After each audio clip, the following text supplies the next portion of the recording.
This is The Warning. I'm Steve Schmidt. Welcome. I'm here with McKay Coppins, who is an Atlantic Magazine staff writer.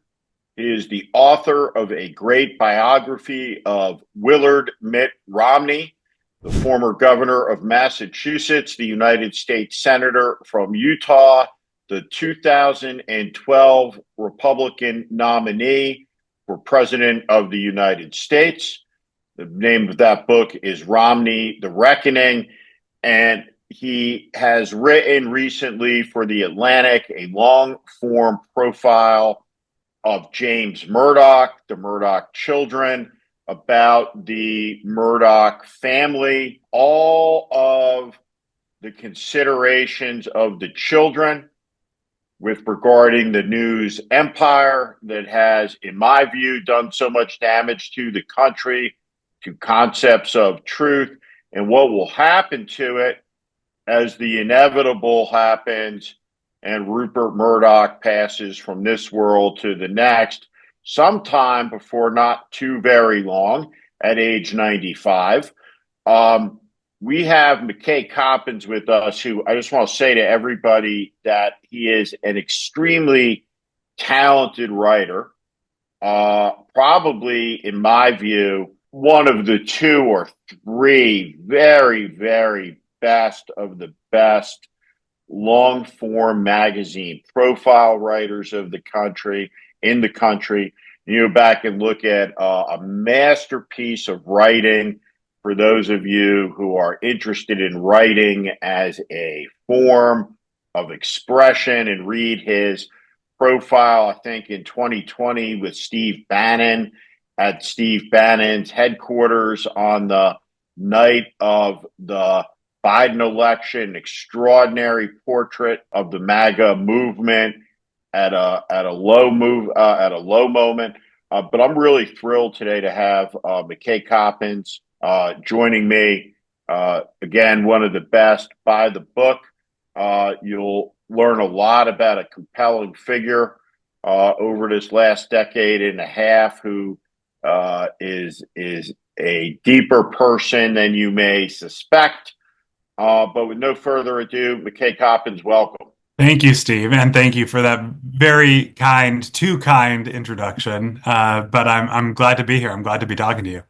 One of the odd things about this moment is that people like me all of a sudden get to ask journalists like you questions, and do so in front of an audience that is sizable and has a lot of curiosity about what journalism has become, what it is. What I hope to do today is to expose them really to a world-class practitioner.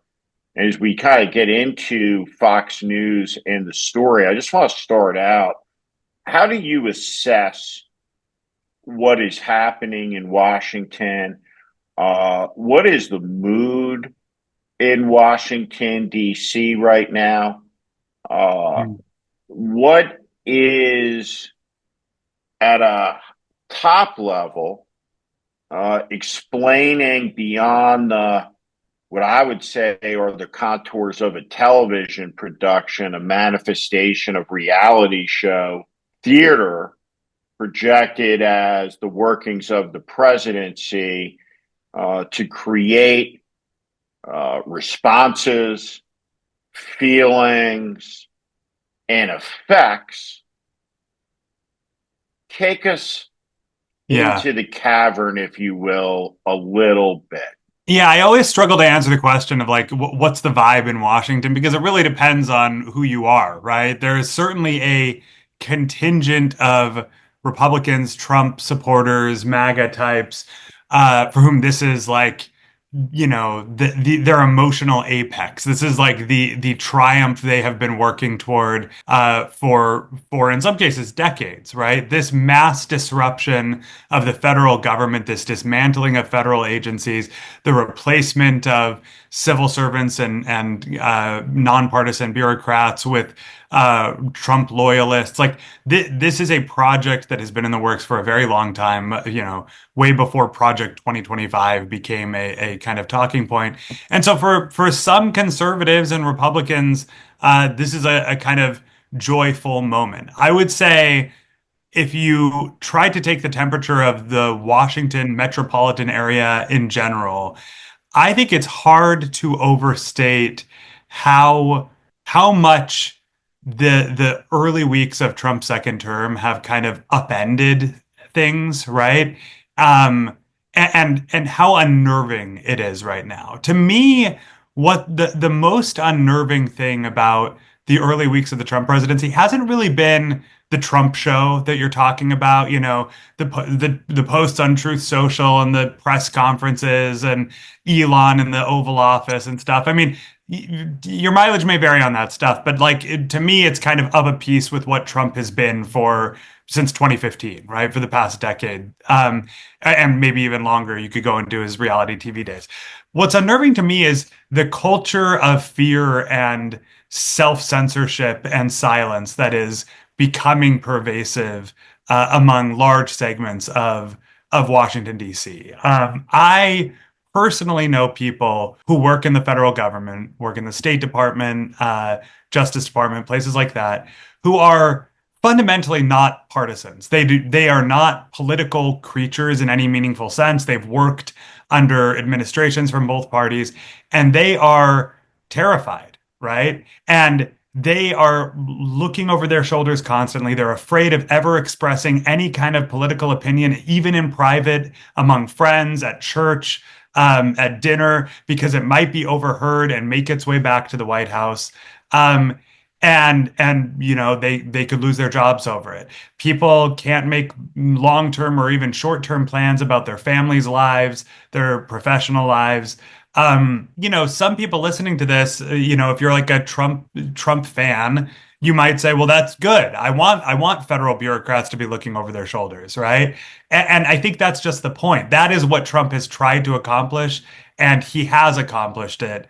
I think it'll take some time for us to really see what the long-term consequences are of this kind of upending of the federal bureaucracy. But at least right now, if you're asking for like a temperature check, the mood is very unnerved, very frightened, and the chaos, I think, is doing what it's intended to do. I want to dig in a little bit deeper on the question of fear. And I want to do so superficially, and just ask your evaluation, not putting you on the spot of trying to own something that's complex with a simple declaration, but just as a general statement, I'm going to give you some categories and ask you to evaluate those institutions as whether they're filled with people, as you described in the federal government, with fear. Does that hold inside the Republican House conference? Are they afraid of Donald Trump? I would say almost categorically yes. I don't know if they're living in fear day to day, but certainly it is true. And I've done reporting on this. It was actually in my book. It is certainly true that Republicans in the House are afraid of political repercussions for crossing Trump. Some are even afraid of, the potential for violence against them or their families if they cross Trump in an especially highly visible way. So fear is definitely a component of some Republicans in the House. Now, some Republicans are just fully on board with the Trump project and agenda, and I don't think they're operating from fear. But I think it would be hard to say that fear doesn't play a part in Trump's kind of uh, stranglehold on House Republicans.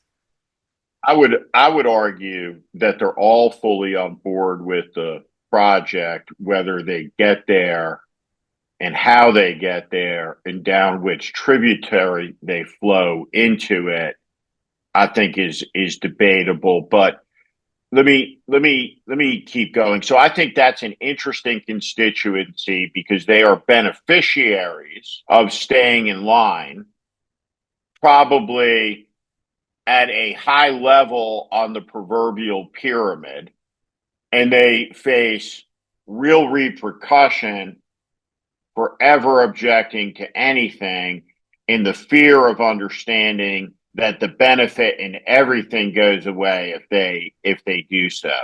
Mhm. Is there a climate of fear amongst House Democrats? Hmm. That's a more complicated question. I mean, I would say the fear there is not fear of Donald Trump per se, um, more a fear born out of a kind of general aimlessness or feeling of like not knowing exactly how to respond to this moment. Um, Again, it's hard to say anything too sweeping because I think there are Democrats who are um, operating very boldly. I think there are Democrats who are playing a long game. I think there are also Democrats, a lot of Democrats, and you sense this across in conversations with Democratic political thinkers, strategists that just don't kind of know how they get out of this moment, right? They try. The feeling is, at least among some, we tried resistance politics all through the first Trump term, um, and Trump is back, right? And so, should we be triangulating? Should we be appeasing? Should we be ignoring him? I mean, James Carville famously said recently that Democrats should lay over and play dead for a while and let the Trump administration implode on its own. I think there are just a lot of different voices, a lot of confusion about how to respond. Um, so I think that to the extent that fear is an element there, it would be more about a fear of doing the wrong thing, right? Of kind of taking the wrong political course and seeing it backfire. And certainly, I think you sense that among House Democrats. Do you think that there are House Democrats that are afraid of Trump's mob, either online through a psychological prism of, wow, I'm constantly abused, and or the presence of that mob manifesting, Proud Boys, pardoned January 6 rioters that we read about, some stories that have been published in the last 10 days talk about the anxiety of members. Is there Of course. fear amongst our elected officials of the Trump mob? Um, I think it would be hard to be a member of Congress who lived through January 6th and not have some kind of trauma associated with that. I mean, it's kind of rational to take away from that experience some base level fear of that happening again or something similar to it happening. I would also say that there has been a gradual rise, and I'm afraid to say it, but almost kind of normalization of political violence in this country over the last decade and a half.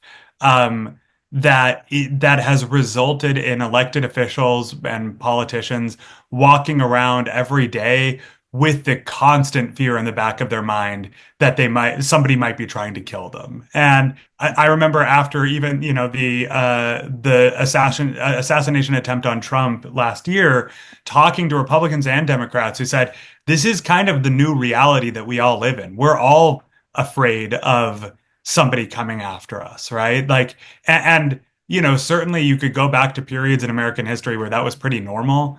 And then we went through a period where it was not. And there's a general fear that we might be going back toward an era of political violence, assassination attempts, and I think that fear is constantly lurking in the back of our political leaders' mind. I want to specifically exempt the Atlantic in this next question, even from consideration. I don't want to put you on the spot there, but you're deeply respected, very established by merit and earned reputation in Washington amongst journalists. Is there fear of Donald Trump in the Washington newsroom of many organizations by journalists?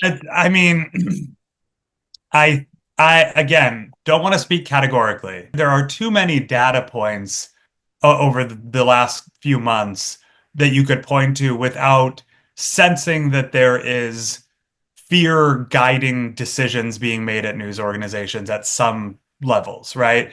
I would argue that more of that fear is being sensed at the ownership and executive level than at the newsroom and journalist level. I think we've seen, too many, frankly, owners and executives at news organizations kind of sweatily looking for ways to, appease or cozy up to the new administration. Um, and yeah, that's unnerving. That's unnerving for journalists.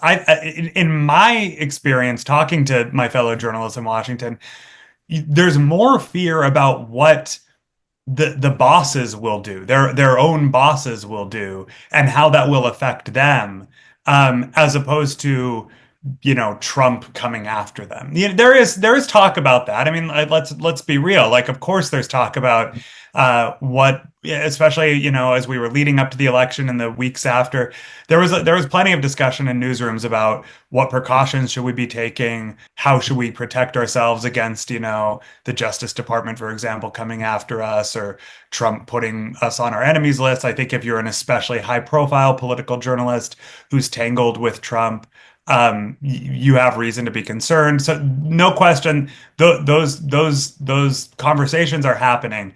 Um, but I would say that what kind of amplifies that fear and what spreads it is the feeling that your owners and bosses don't have your backs, right? That's where you get really worried. Speaking as a reporter who's worked at a bunch of places and for a bunch of editors and owners who I really did feel had my back, I can tell you, like, that is a crucial component to being able to do, fearless adversarial journalism against, against the backdrop of uh, powerful and illiberal leaders who are calling out the media every day. Um, but you need that support. You need to feel like your owners are going to spend money to against a frivolous lawsuit or whatever. You need to feel like the top editors have your back, that they're not going to kind of kowtow to somebody who complains about your reporting. You just need to have that sense of support, and I think too many journalists right now don't have that feeling.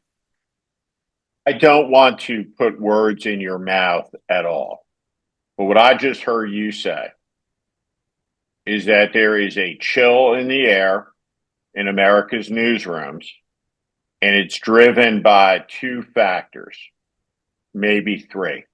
The first is Trump's aggressiveness and his aggressive statements of retaliation and retribution made against the ownership of media companies who regard those media companies as appendages to great empires that are at the periphery, that were totems of ego, and then until they became liabilities of empire, and now the journalist does not feel like that they have their back covered by management, and that combined with Trump's arbitrary aggressiveness, there's been a very acute change in media culture very quickly in the country, that people are now very conscious of, if I write something, there's a consequence. Is that what you're saying? You put it that way. I would say, and I think that's a totally fair way of describing what's happening. I guess the only caveat I'd add is that while there may be a chill in the air, as you put it, I don't want to overstate this, because I still think there are so many reporters doing really good, challenging, reporting, holding power to account, documenting what the administration is doing, what Doge is doing tough stories. There are a lot of newsrooms, even in some of those same newsrooms, where there is a fear of what management is up to, and a fear that they may not have their back. A lot of reporters are still willing to take the risk to do solid reporting because they care about it that much, right? So I don't want to say that our whole, journalistic class has sold out and is terrified and, cowering in fear. I just think that we're up against different dynamics than we were in the first Trump term, where we had the same kind of rhetoric coming out of the White House, but back then it felt like that rhetoric was emboldening publications and even their owners, right? Like it was kind of a dare to like go to really do great work, and a lot of great work was done. And my fear is that this time around, at the ownership level and management level, there is not the same kind of defiance that's motivating the decisions that are being made. There is a seminal quote that will be at the front of history's recollection of this era when it comes to any study of journalism and the collapse of integrity that so many American people feel and the disorientation around fact. And it will be what Selena Zito said very famously, which is about some people take Trump literally, and others taking him seriously, and the difference between the two. And so, what I just heard you describe is that Trump was taken literally, but not seriously at one point by the American media. But Trump is now taken literally and seriously by the American media, and probably more importantly, by the ownership groups of the American media, the corporate media today than he was then. And that's all the difference in the moment. I would also add that I'm not sure that they're wrong to take him more seriously now than they did in the first term. That doesn't mean they're making the right decisions or calculations based on that, but he clearly is. His administration manifestly is more serious in the second term than it was in the first term. He has spent a lot of time, he and the people around him have spent a lot of time making plans. We see this from all the executive orders he signed in the first weeks, Project 2025, et cetera. Like it is manifestly, self-evidently clear that he is a more serious political figure, whether you find him seriously threatening to American democracy, or serious champion of whatever you believe in. He is a more serious figure. His administration is more serious, and there is a reason to take his threats more seriously this time than the first 4 years he was president. Objectively, what you just said, and it seems right to me by way of observation, analytically, which is that any person rationally observing what's happening has to impose a lot of weight of denial into the analysis to come to a conclusion that Donald Trump does not mean the things that he is doing. Yeah. Fair point? Oh, yeah. I think that I would fully agree with that. Okay.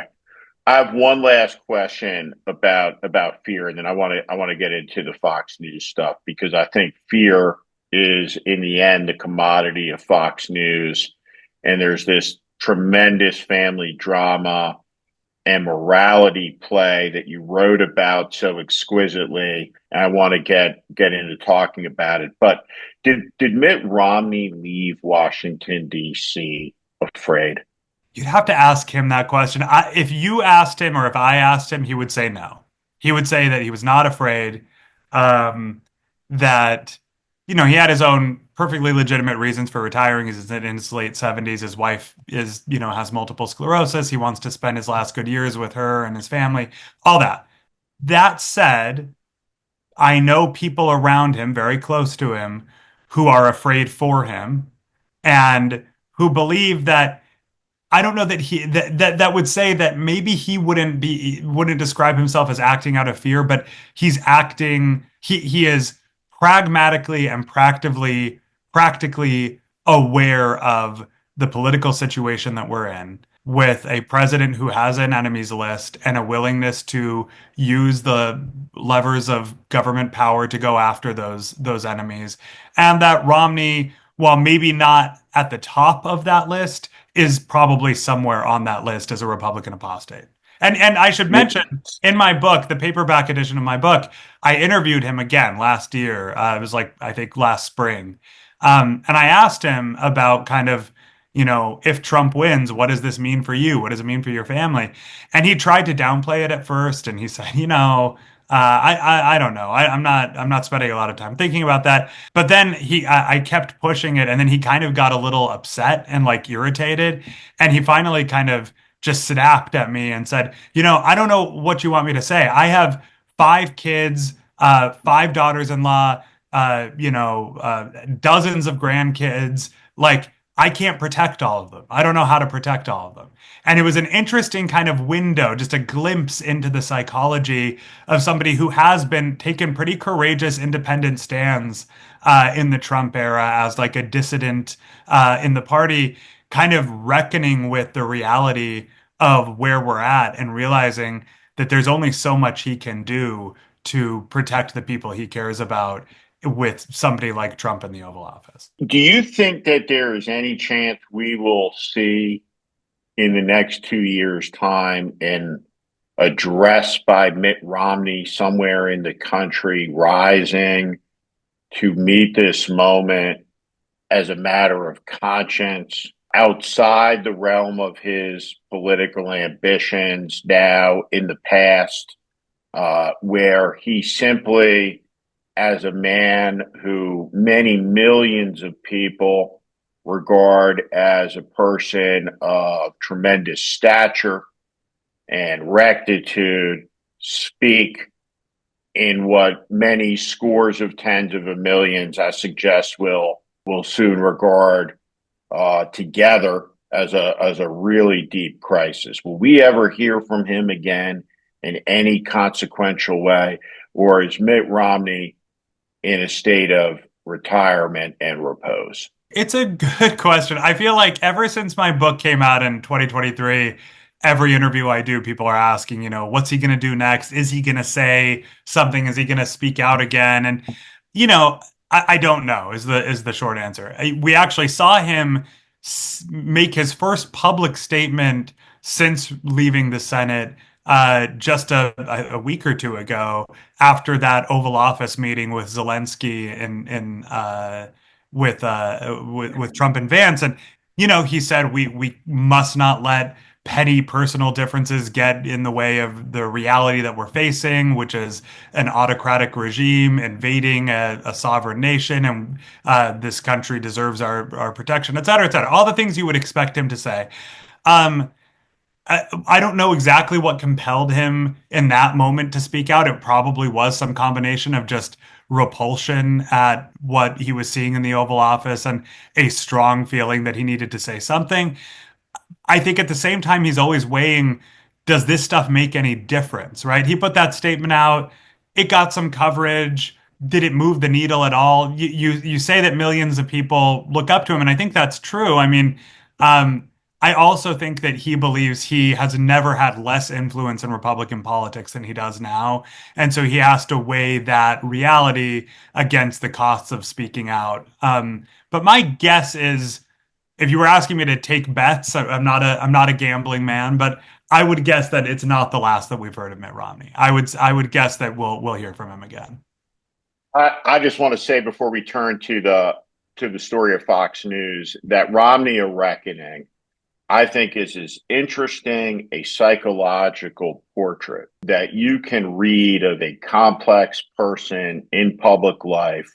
I think it's an extraordinary portrait of a man in a season, but also the institution of the U.S. Senate in a particular moment in time, just on the edge of what I would argue is a real fundamental collapse now into a Politburo, at least temporarily, of both privilege and control by the executive branch, to which it's a co-equal check and balance against, at least within the constitutional imagination of our ancestors. And so it's an incredible book. But one of the things I walked away from that book astonished by was that point that Mitt Romney has a lack of self-awareness about how much Mitt Romney's words could mean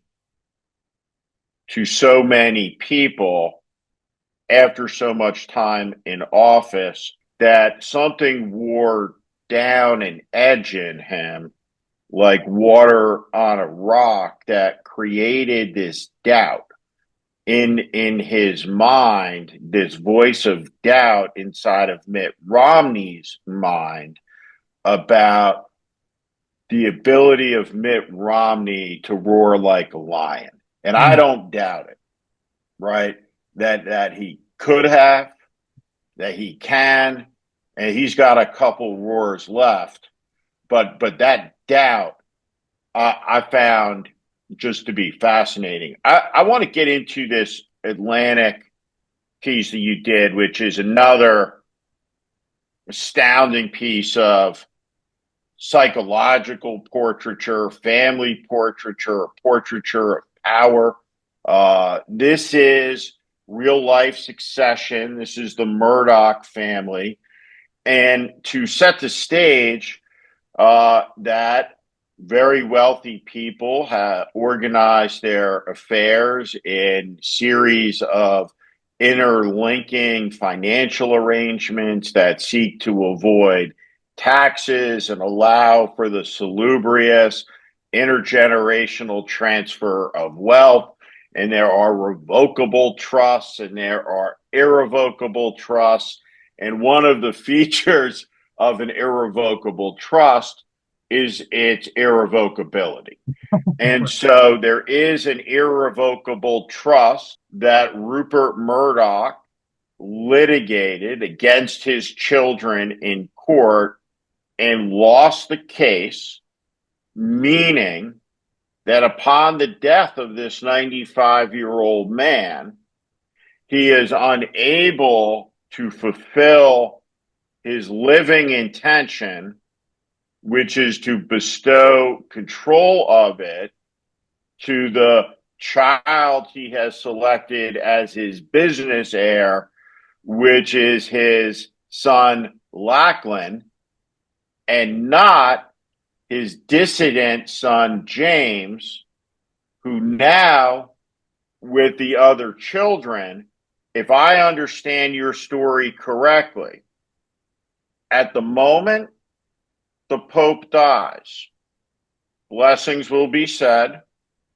and the fisherman's ring, Peter's ring, will be taken from his finger, and the seal of St. Peter cracked from it, and this scene is played out in conclave. When His Majesty the King passes, in an instant, the sovereign is dead. Long live the king. At that instant, which all of humanity shares, when Rupert Murdoch's brain fires its last electrical impulse, heart beats a final time, his lungs fill and exhale his last breath, he is gone. It seems to me, reading your story, Jesse Waters is going to wind up like a park ranger under Doge scrutiny.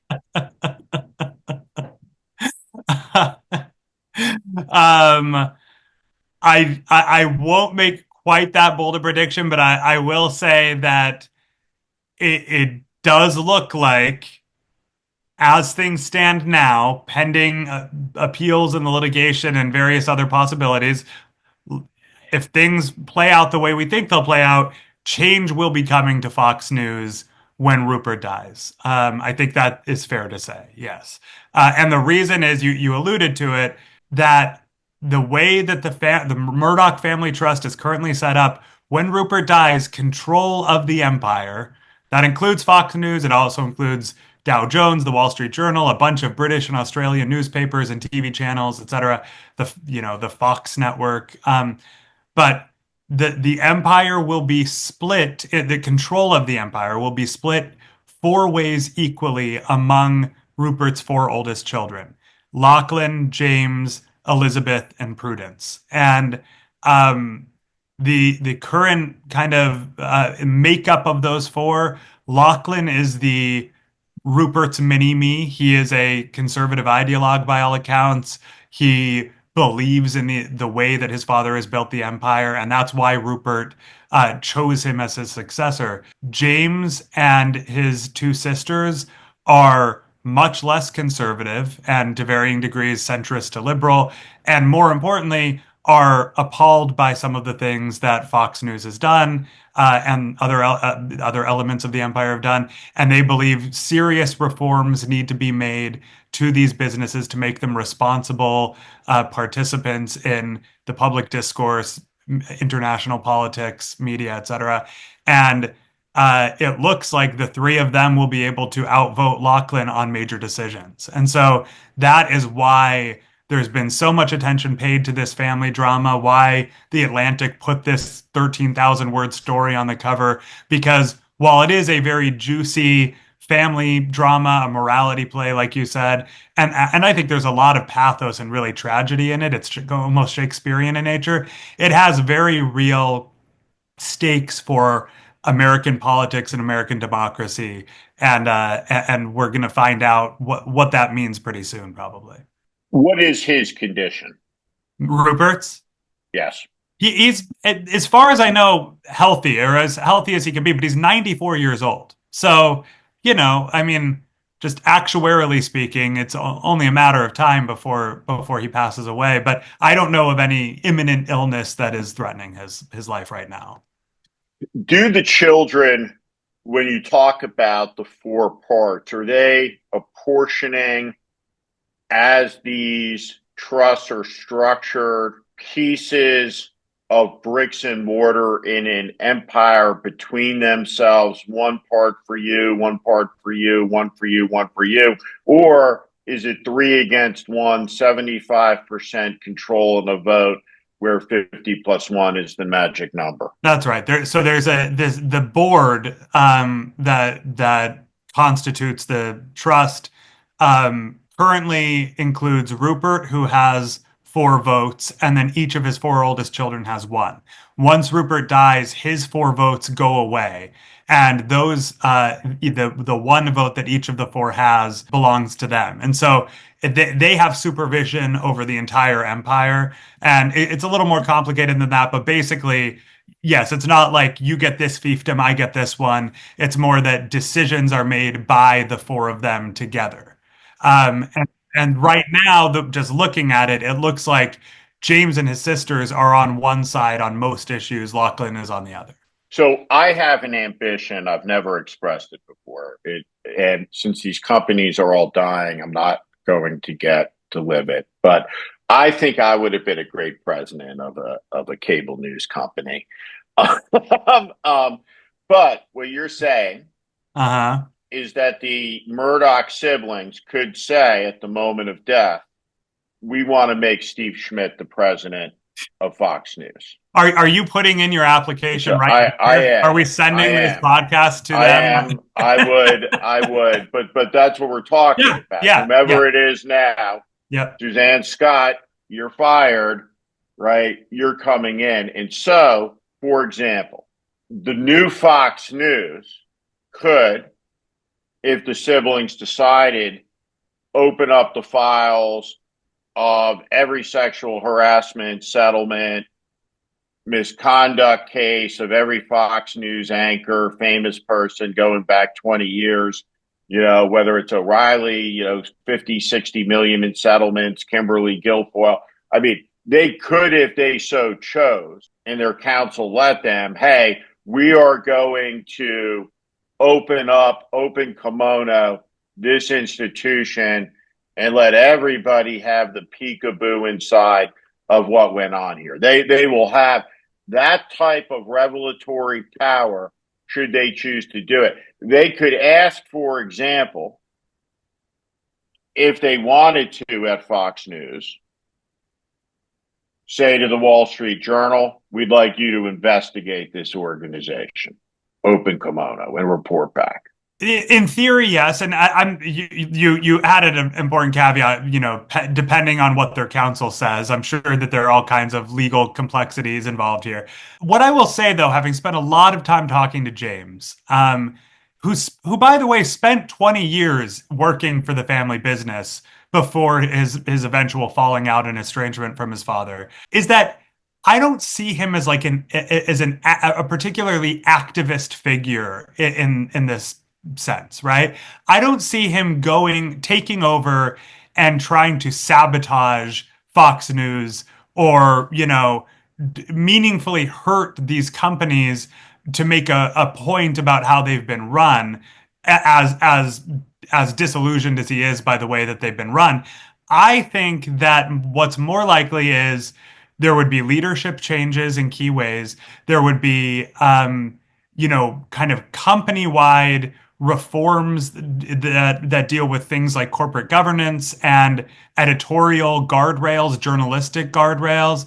He would want to see Fox News run like a true news organization that didn't, for example, broadcast lies about who won the last election or put on quack doctors to spread vaccine misinformation during a pandemic or platform an oil shill and let them pretend that they're an expert on climate change. Like those things to him are not political things.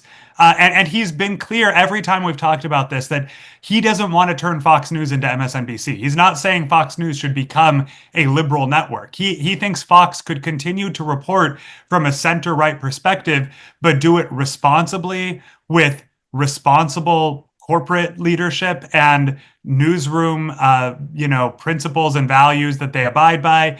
And would that mean some change in the way that the coverage is done? Absolutely. Would that mean change in talent? He wouldn't go there with me, but we've seen reporting elsewhere. I think Brian Stelter reported that many of the Fox News stars have already started to kind of make plans amongst themselves for what to do in the event that James takes over or James and his sisters are in control. So that I would imagine there would be changes at the talent level too. But to be clear, that's me speculating. James was always careful about going into too much detail about what changes he'd want to make. First, because he thinks it's not appropriate yet. Second, because he recognizes that it's something that his father could weaponize in the litigation that's going on. Because basically, Rupert's chief argument in this attempt to rewrite the family trust is that if Lachlan isn't allowed to have full control of the empire when Rupert's gone, James and his sisters will take the value of the companies by moderating its politics, defanging them, and making them more responsible, basically. And so James is wary of giving too much detail that Rupert could then use in this ongoing litigation. Is James ashamed of his last name? I don't know. You'd have to ask him, but I can say that Is James ashamed of his father? I think he is ashamed of some of the associations that the Murdoch name now has and the things that have been done under the banner of his last name, the Murdoch Empire. Does James Murdoch appreciate that a majority to a substantial plurality, depending on how you look at it, views his last name shamefully? Is he aware of that? Did you ask? Yeah. I'm sure he is. I mean, I didn't ask him quite that question, but I think it was pretty much understood. James Murdoch and his siblings live very well. They're billionaires. Has James Murdoch ever earned a dime doing anything in his life that's not associated with the company or his inheritance? Yes, yes. He's in right now, for example, building a media empire in India. Has James Murdoch, and I just asked this, right, by any reasonable definition, right, discounting nepotism, Mhm. have they accomplished anything on their own name? When, for example, Teddy Roosevelt's son, Teddy Roosevelt Jr., was a young man, he said that, lamenting his name, that he would never be judged on his own merit. Well, he became the Governor General of the Philippines, the board chairman of American Express.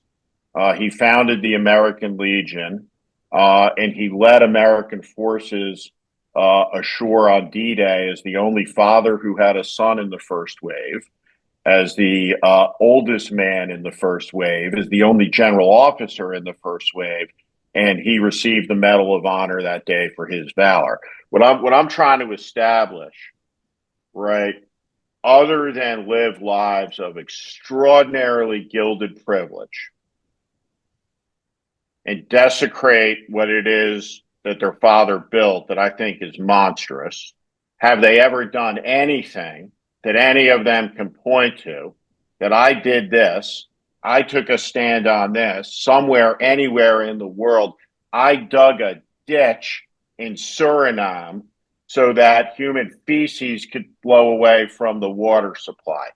To your knowledge, have any of Rupert Murdoch's kids ever accomplished anything of note or worth anywhere, not attached to his money, not attached to their name,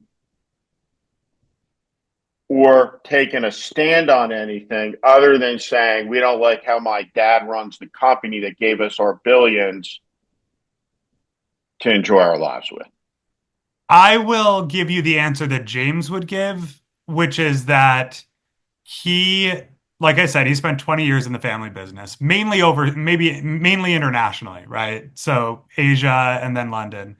Um, he would say that so each of the kids walked away from the 2019 deal where Fox 21st Century Fox film and TV studios were sold to Disney with $2 billion in their pockets, right?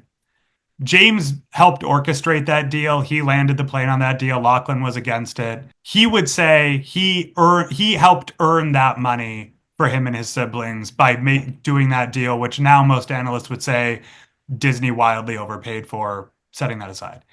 Since then, since he's left the company, resigned from the board, um, he's done a number of things. He's donated, hundreds of millions of dollars to various democratic causes, climate change. He's bought, like I said, a bunch of Art Basel, for example. He's building a media empire in India. Now, can you disentangle that stuff? This is me speaking now from the obvious head start that he got by being born a Murdoch.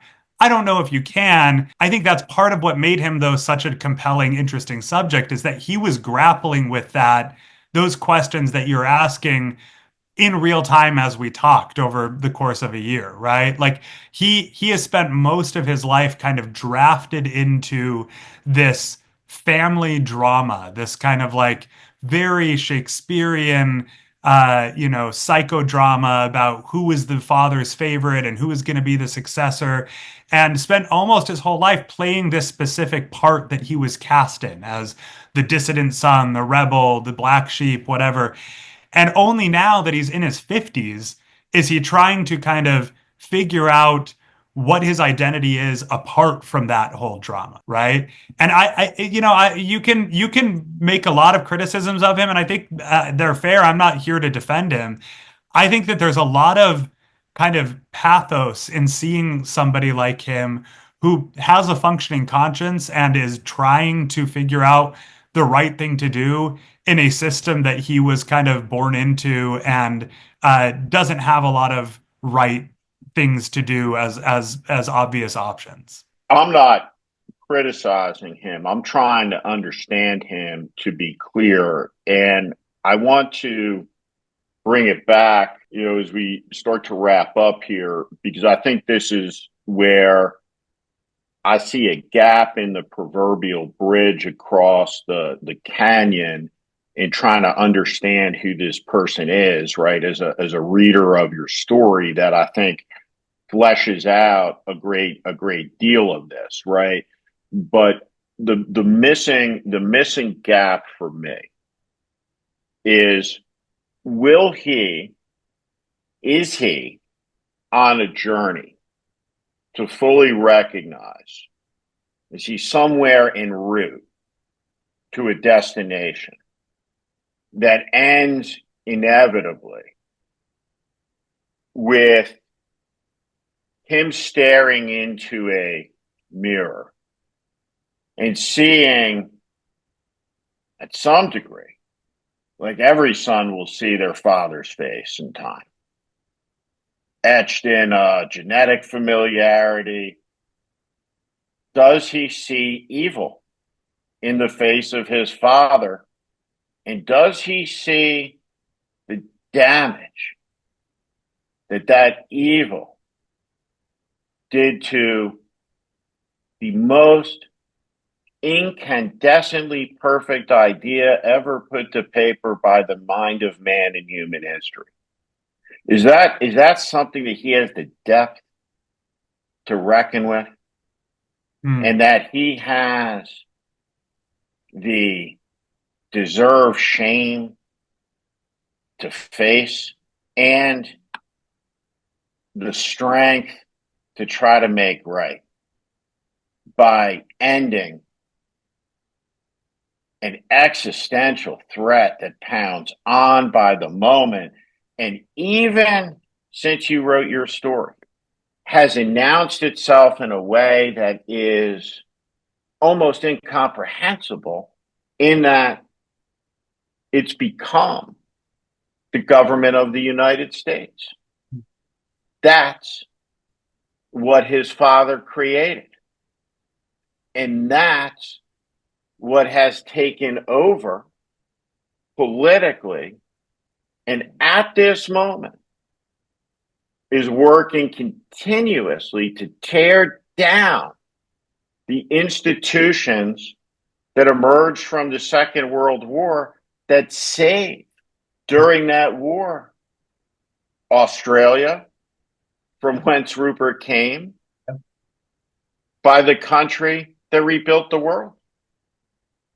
Any talk about that, and then I'll turn it over. I'll ask you one last thing, and we'll wrap it up. I mean, I don't think I have a satisfying answer for you, because the truth is, I don't know, and I don't know that anyone apart from the person himself can ever know, the kind of depths of courage you're able to summon, the depths of self-awareness and recognition. I spent a lot of time with him. I found him impressive in a lot of ways. He's a deep thinker, he's a deep reader. He references history, he references philosophy, classic works of literature. He is not a, kind of an unthinking dilettante billionaire. I've interviewed plenty of those as well. I think I said he sounds like Albert Speer. he's Joking. he is somebody who thinks a lot, and where that kind of depth of historical knowledge and philosophical thinking will lead him, I just don't know. I don't know, and that's part of what made him so compelling to me as a subject, is that he does have enough self-awareness to be grappling with some of the questions you just laid out, maybe not quite in the way you laid them out, but he's grappling with these things. But I don't know where that grappling will ultimately lead him. It is a fascinating story in a fascinating moment. Listen again, everybody. Romney: A Reckoning is a masterpiece of political portraiture. It is laugh out loud funny. There is something that I'll just say about Mitt Romney that I know to be true, having spent enough time around him. He has a author's eye for absurdist detail. Mitt Romney, when he walks into a room, and no one would suspect this about Mitt Romney, but Mitt Romney is a genuinely funny guy. And there's different types of humor. And Mitt Romney's humor, if you think Jerry Seinfeld is funny, and I think Jerry Seinfeld is funny, the basis of Mitt Romney's humor is his keen eye for absurdism. And it conveys so deeply in McKay Coppins' book about the Senate, about this moment. And McKay Coppins, because he is the best at what he does, has some license at the place he works, which is he gets to pick out the things that interest him, and I suspect has a long leash in pursuing them. And so when you read this story in the Atlantic, we'll share as we go out about the Murdoch family. It was brilliant. It's consequential. It is Shakespearean. It is biblical and astonishing.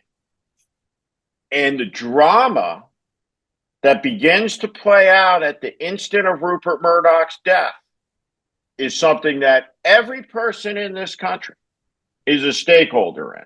Yeah. And let me say, I've never said this about another human being. When the moment this monster draws his last breath, good riddance. And let the drama begin. And James Murdoch has a lot to answer for, as every one of those kids does, in my view. And we'll see. And you begin to see the contours of how they'll approach a decision that will redeem a rotten name or dig a deeper grave for it. And with that, McKay Coppins, one of the very best journalists in America, thank you for joining The Warning. Thanks, Steve.